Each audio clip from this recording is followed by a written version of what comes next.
કલાકોની અંદર બની શકે કે આજે નહીં તો કાલે તમામના નામ ઘોષિત થઈ જાય અને 10મી માર્ચ પહેલા તો 50%થી વધારે ઘોષિત કરી દેવામાં આવશે।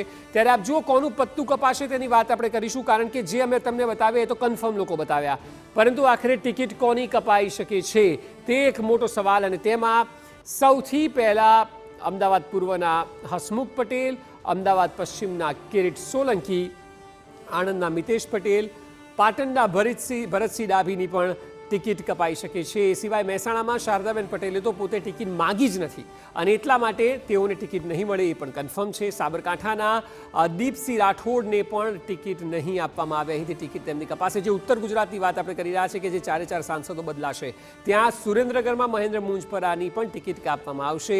રાજકોટમાં મોહન કુંડારિયાને પણ હવે આ વખતે ટિકિટ નહીં અપાય તેવું સૂત્રો તરફથી જાણવા મળ્યું છે। પોરબંદરમાં રમેશ ધડુકને પણ રિપ્લેસ કરવામાં આવશે, ઉમેદવારી આ વખતે નહીં નોંધાવવા મળે તેવું લાગી રહ્યું છે। અને હવે આપણે વાત